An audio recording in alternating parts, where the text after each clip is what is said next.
Hello and welcome. Today is Monday and it is my first day back to school. No kids, but getting my classroom ready. And normally I go live at 9 o'clock at night, but today, since it's back to school time, I decided that I would be going live today. And I've finally gotten a few things done around here, so I thought I would share with you my progress, my thinking process about what I'm going to do when, and how I can try to get my classroom as ready as possible for back to school.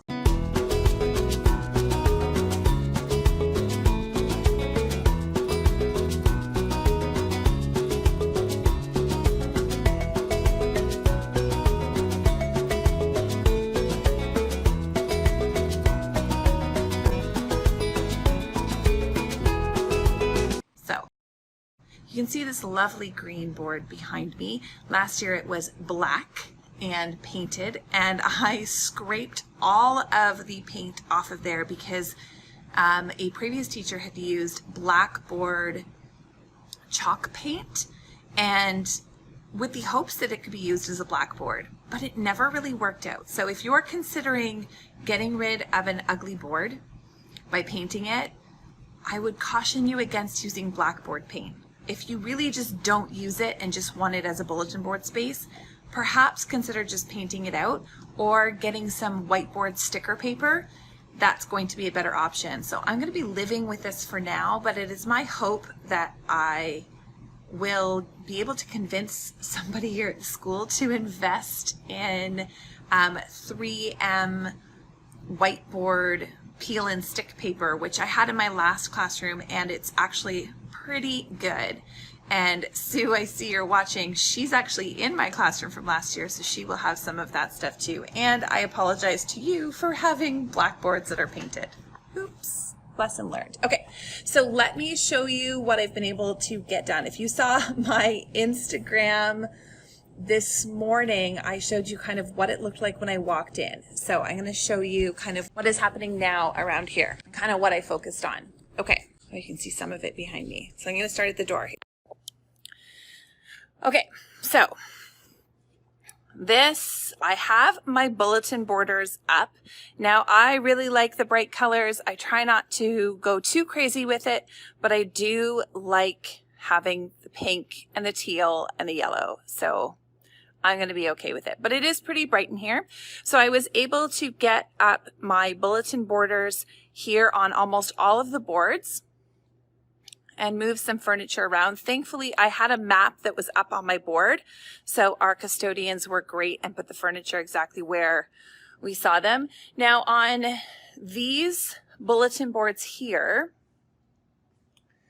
I have a triple stack border. So one of the things that I did was I made a template of the 3 pieces, and I'm just looking around to see if I have it. Well, I can't find it. But I had a template where I cut little strips of the teal and the pink and the yellow for spacing, and then I used it on all the borders to make sure that the amount of teal exposed versus where the yellow was is matching on all of the boards. Now on these really tall ones, I decided not to put border on the top and bottom here so that it would make it seem like one large border, so it's got a bit more space visually. I did originally have border there, but I ended up taking it down because it just looked a little bit too much. And here are the other 2 boards at the back. These aren't quite big enough for a full chart paper, but what I'm considering here is using these for my social studies boards at the end, because I can use one for a wonder wall and some other ones for questions and different things like that. So that's what I'm thinking now, is that this at the back of my room, this is dead center in the back of my room, that these will be my bulletin boards. So this space over here is not done yet. This is my teacher space, and I do have some cupboards clearly still moving in, quite messy. But these I'm going to install locks on so that I have some lockable storage that I can use. I'm only going to be in my classroom half time this year, so I do want to make sure that the supplies that I do have. We're still hanging around. Just a reminder, we are going to ask staff to be be exiting the building by 3:30. Only have a little bit longer. Have a great last week. I've missed the PA system, I'll be honest. So I'm going to put locks on these just so that I can keep some of my things safe and secure. So that's my thought, is to install some locks, and I'll just get them from Canadian Tire. Now, these were closets, and they had hooks in them, and I have removed the hooks and totally stolen this big tool, which I didn't actually need, but that's my husband's tool. But I had some leftover house paint, and I decided I didn't have enough to paint them all one color, so I decided I would do a little bit of a two-tone in the closet here, and I'm going to actually use these for flexible seating and some calm down areas.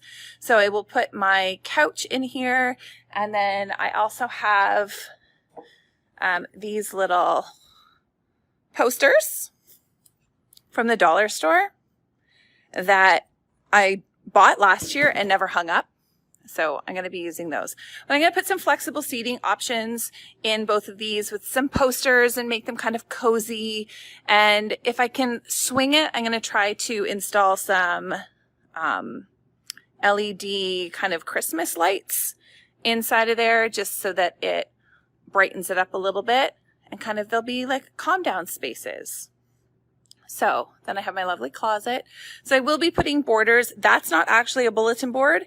So this is where my Kudos Club is going to go, because I don't need to constantly be changing things in and out. And it's not a bulletin board. It's just a piece of wood that I've painted to make it look like a bulletin board. And on the door, there is a bulletin board there. So I'm going to have my job board here behind the door. Back around to the front of the room. Although my calendar is there now, that was just temporary. This is actually going to be my math board up front. And I don't have a mounted projector, so my projector will be displayed here on the front. And I do still use a carpet. So I want to make sure that I have a meeting area for students, and it's quite dirty. It needs to be re-shampooed. And this sideboard, so if you see, I've got this one for my projector, and here is where I'm going to have all of my agenda and all of the other things that students will have to change constantly. That'll be all updated here on this board. And then this will be calendar and schedule and stuff that doesn't change quite so often. And then the rest is going to be, this is going to be my reading area with all of my books. And then all of this board is going to be my language board here. So my language will go across there. And this is my schedule. So for those of you that are doing Ignited Literacy, this was my schedule from last year. And I do still have the book project up that was from May. So you'll see that I've taken out the reading response, and it's just the book project there. Now, I had four groups, and I coded them and actually had them wear pennies on the first day that matched those colors so that I could see and help monitor what they were using. And the students really liked that.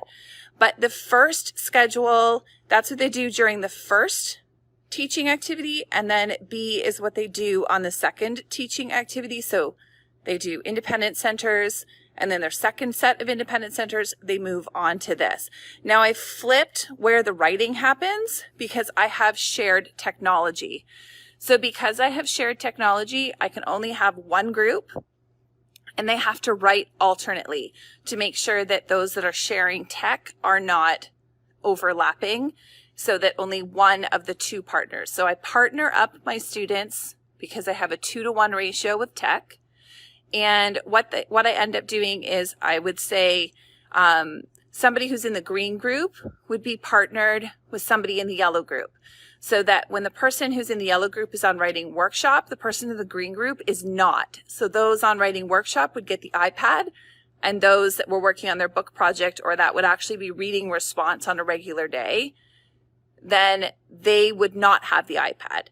So then when they flipped, the second person would be group one would be on work on words, whereas their partner, who would be their iPad partner, would be back on writing, so that they're not using the iPad at the same time. Okay. All right. So again, huge space for language. That's my thought. Whether it's a whiteboard or a blackboard or a chalkboard, I probably won't do a ton of writing on there. And we're back to the start. So, do you have any questions? So one of the things that if you have any questions about how to get your classroom started or set up, feel free to put those in the comments. So one of the things when I first come back to school is I try to start big and then go small. So I try to do the really big things first, the visual things, the things like painting. So I painted my closet today. I removed the hooks that were in there and I did my bulletin borders. That was kind of the big things that I needed done. Also looking at furniture placement. I'm still working on which shelves are going to go where, but I want to make sure that my furniture is set, my bulletin borders are up, and that anything that needs to be painted or moved or fixed or anything like that gets done on the first day. Then from there on, I go from bigger to smaller. So tomorrow I'm going to do a bit of organizing, such as organizing my shelves, organizing my book area for my students to use. And I'm probably going to do an inventory on what supplies that I have and what I might need to order. So I might be looking at putting in the order. And then from there, the next step I would go do is even smaller, where I start labeling things like book bins and notebooks, photocopying newsletters, making sure that I have my first day of back to school stuff ready to go. So I definitely go big to small when I'm getting ready. I start with all the big things.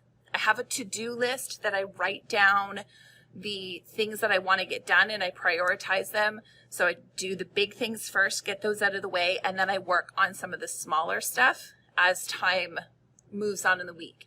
It's my goal to be done my classroom by Wednesday. Although now that I'm thinking I might end up not coming in on Wednesday and coming in Thursday, because a lot of things like tech and notebooks and supplies are being handed out here on Thursday, so I might have to come in that day. But I'm going to do the big 2 days. So I did today was the big stuff. Tomorrow's going to be some of the organizing, some of the littler stuff. And then the final day will be the photocopying and getting everything labeled and set and ready to go.